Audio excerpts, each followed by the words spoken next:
Here are the horoscopes for the week of the 23rd to the 29th of November 2015. The Sun has moved into Sagittarius, so we're looking at a big, bold landscape now, full of potential and starting a new journey.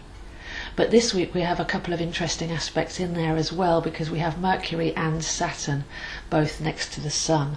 So when we put that triple together, then we have our solar life force energy, we have our structure and our discipline, and our step-by-step approach to taking this journey, and we have inspiration there with Mercury as well.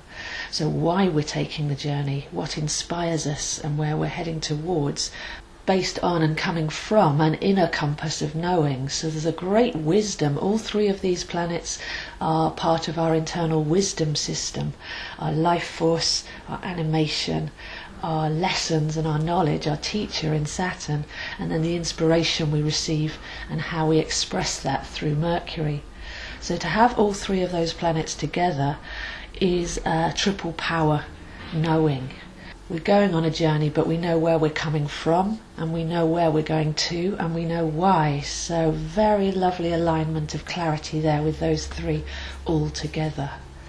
Plenty of learning to be had as well. This is going to be a week that teaches us, where we teach ourselves what matters and the deeper meaning. There's a knowing coming out. So there may be some revelations that we knew it all along, that we've come home, and that we are on course. Many people talk about being on their path, and many people are confused as to whether they are on their path or on the right path or not. But you decide the path. This has got a feeling of life purpose, direction, but that knowing and that feeling right on a cellular level coming very much from the inside. Bit of a retrospective as well. We may, like I say, feel like we've come back, so there's a familiarity. But whenever we come back to the same place, it's not really the same place, because we've moved on, we've learnt more, and we've had all those experiences that have changed us. So just like the Fool card in Tarot, he's not starting a new journey for the first time. He's gone around before and he's coming back. And each time he takes the journey through the major arcana, it's with extra wisdom and extra experience and extra tools in his kit to work with. So we're seeing a similar landscape and a similar feel, but with brand new eyes, older and wiser, and being able to take the next level of that journey. So it's really worth this week having a think about what matters, what direction you're heading in, what you'd like to experience, what you'd like to learn, what you'd like to put your life force energy into, and get all of those lined up and trust that inner intuition. Because we also have Neptune turning direct, and an outer planet turns direct quite slowly. So we're coming out of a stationary Neptune and into direct motion again, and she is our tuning fork, what we know on an intuitive, instinctual level.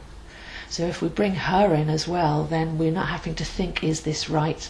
We're going from a deep tone of resonance and then stepping out with the Sun's life force energy, happy to take the lessons and be the student and the traveller with Saturn, and then receive the inspiration, the communication and the stimulation that Mercury will bring, helping us to share this with others, have new ideas on a higher level. So all very, very exciting there.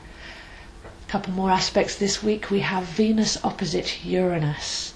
This is quite revolutionary. This is able to work from what we care about and then change any negative thinking, bring great breakthrough, revelation and happy change, joyful rebellion into the mix, so that we can be stepping out from the heart into a visionary and exciting new landscape. So it's a very landscape-based week.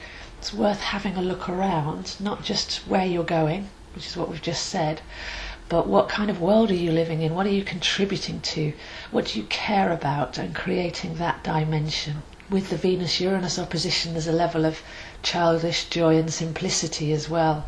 Seek the simplest option. Look at your world through the eyes of a 6-year-old. Get rid of all the I can't do that because, or that will never happen, and get back into that place of sheer joy with all the potential ahead of you and then choosing from a place of excitement, so we can strip away with Uranus anything that's told us we can't do that, you're not allowed to do this, that won't happen, that's not possible. And we get back into the heart centre of Venus, get rid of all that mental negative thinking, and get back into the imagination of anything is possible. And I will decide, but I will decide from my core inner child, so that I've not got all this adult programming stopping myself, and then step forward with excitement to meet the new day. So 3 very beautiful aspects there: the Neptune inner resonance and intuition guiding us, the breakthrough with Venus opposite Uranus, and then the trinity of Sun, Saturn, Mercury walking with us on this journey. They're like our travel companions for the next week. And the first place to stop off, the first resting place on this brand new exciting journey, is the full moon in Gemini.